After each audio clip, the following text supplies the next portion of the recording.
What's going on, everybody? It's your boy Dr. Apolly, and I'm here finally following up on my promise to make a tier list video. I said I'll make a tier list video after I hit 9,000 subscribers, which was like a month ago or something like that. I'm sorry, I just haven't had the time to actually make this list. Because I don't know, after I got 9,000 subscribers, I just kind of burnt out with YouTube. I was like getting really tired and I just didn't have the motivation to upload.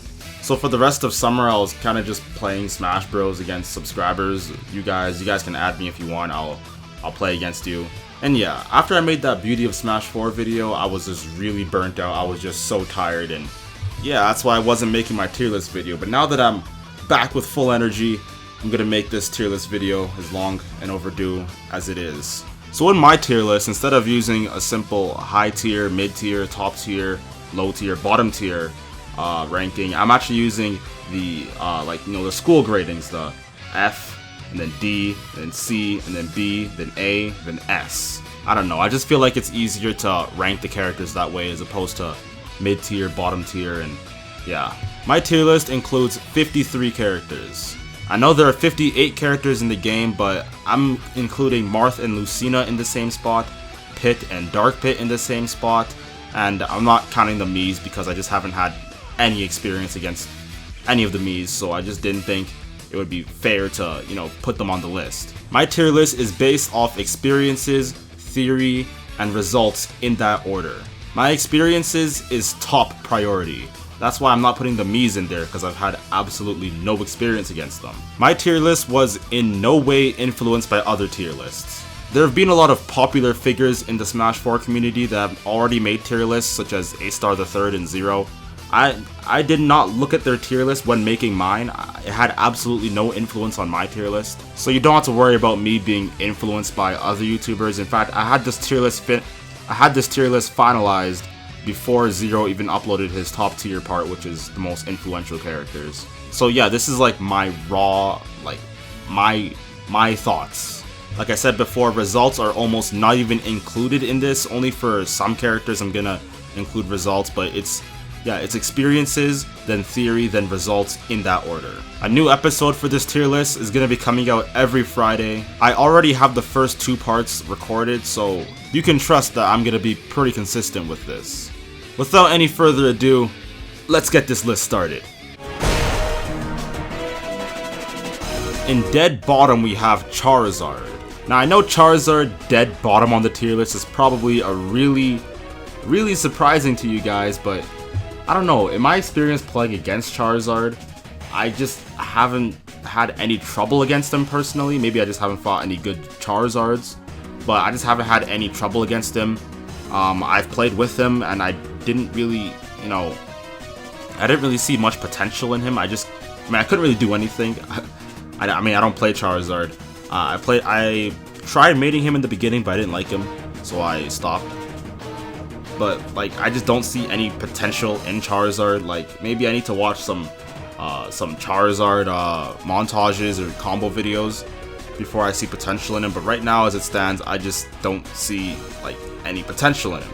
In my opinion, it's pretty obvious that Charizard is the worst character in the game, dead bottom. I never had trouble against him. I just don't see any potential in him. He doesn't have any results. I think everyone could agree that he's a low tier or bottom tier. But yeah, I just don't see any potential in him. I really want Charizard to be good. I really wanted Charizard to be good because he's my favorite Pokemon, and I wanted to main him because he's my favorite Pokemon. I really wanted Charizard to be good, but maybe someone will prove me wrong. But as of now, I think he's the worst character in the game. Number 52 has to go to Jigglypuff.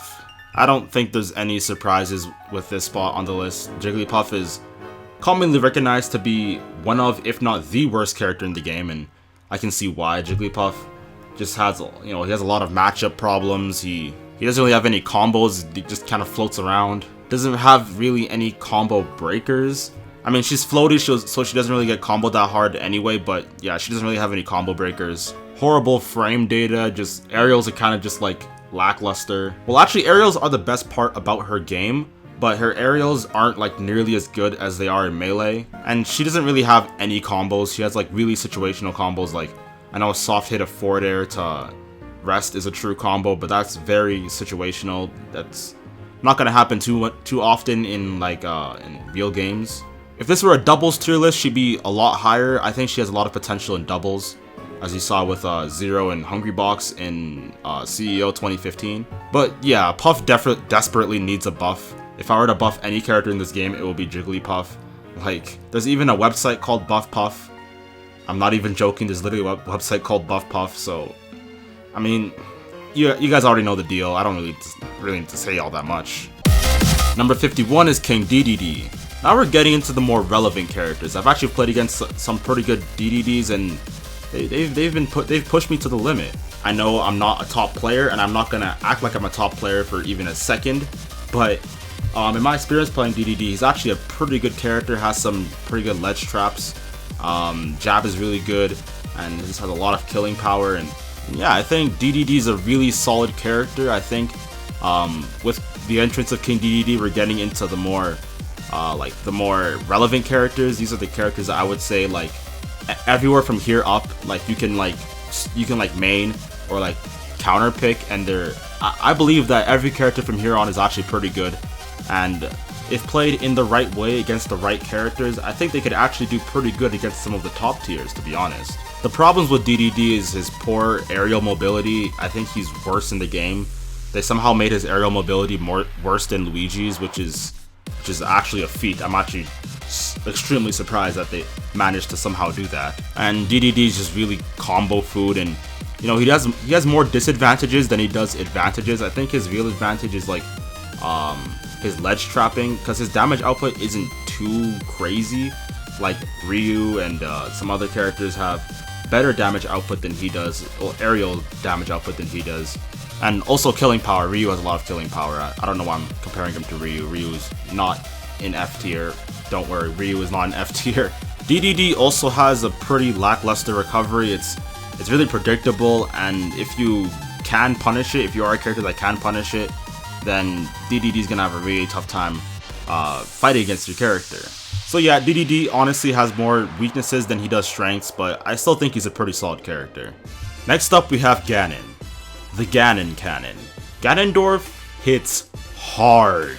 Every time Ganondorf hits you, it feels like he does 50% to you each time. Like, it's crazy how much damage output he has. He can get beaten up the entire time, but then hit you with 4 moves and you could die. The things that hold Ganondorf back, of course, is like the fact that he's combo food. Any high, top, or even some of the mid tiers can just combo him for days. His frame data is really bad, so like it's really hard to get a hit in the first place. And honestly, if you play safe as any top, high, or mid tier, you shouldn't really lose to Ganondorf ever.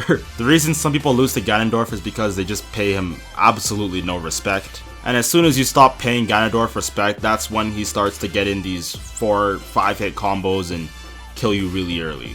If you've ever played in a tournament or ever played online, you would have fought a Ganondorf. It's inevitable. He's one of the most popular characters. I've played against some really good Ganondorfs, and honestly, as a Luigi main, all I do is just spam fireballs, and then he can't really do anything. And then once I get a grab, it's like a free 60%. And his recovery isn't all that good, and Luigi can absolutely destroy Ganondorf off stage. But not even just Luigi, but most characters can just hit Ganondorf off stage, and he is probably gonna die. Ganondorf has pulled off some upsets in some really big tournaments. I remember 6WX lost to some Ganondorf. I believe it was Evo 2015. He lost to a Ganondorf and he got eliminated. Or was it a Falcon? One of them. Honestly, I'm not even sure if it was Evo 2015. It might have been another tournament. But I remember 6WX did lose to a Ganondorf. Despite 6WX being a top 20 player, he has lost to Ganondorf. Last character here in the F tier is Wii Fit Trainer. Honestly, I don't know if this is surprising to people. I feel like it is surprising. I feel like people generally put Wii Fit a bit higher than this. I don't really look at tier lists all that much because they really just don't make very much sense to me. When people usually ask me for tier lists, I just say, oh yeah, this character's good, this character's bad. I just stop it at there. But since I was requested to do a tier list video, I had to, you know, suck it up, and I had to like think to myself, which character is better between these two? And yeah, that's why I'm making this tier list video. Like, even in Melee, which is a far more established game than Smash 4, people to this day are still arguing about tier lists and how many quote-unquote viable characters there really are. It's even debatable that no characters in that game are completely unviable. But this isn't a Melee tier list, let's talk about Smash 4. Roy, who's recognized as like a lower bottom tier character, did really good against Abadongo's Mewtwo, who's recognized as a top tier character, so, I mean, is Roy really that bad then? Anyway, back to Wii Fit. I just don't see anything in this character. Like, the hitboxes are so small. She has a pretty good or he or she has a really, not really good, but a pretty good projectile. I forget what it's called, the neutral B. It's pretty strong. I believe it heals Wii Fit as well, and I believe if you do deep breathing, which is the down B, then the projectile becomes stronger, but the hitboxes are just so minuscule, and like, I haven't had any trouble against Wii Fit at all, because she just gets completely outranged, and her grab isn't all that good, she doesn't really get much combos. Side B can kind of be a pain, the volleyball thing, that can kind of be a pain, but it's not too bad. Wii Fit does have results though. Evo 2015, John Numbers did get like top 32, I think. That was the second biggest Smash tourney of all time, and it did have customs, so you gotta take some of the stuff in Evo 2015 with a grain of salt, because there was customs. But yeah, Wii Fit does have results, so objectively she has to be a pretty good character. I was thinking about putting her right above Puff and right below DDD, but since she has results, I couldn't possibly not do that. It would make absolutely no sense whatsoever. Thank you guys so much for watching. Like I said, tier list videos are going to be coming out every single Friday from here on out. I'm just starting school, so uploads won't be nearly as frequent as they were in the summer.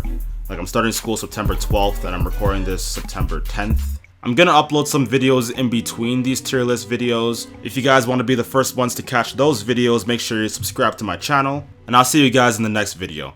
Alright, peace!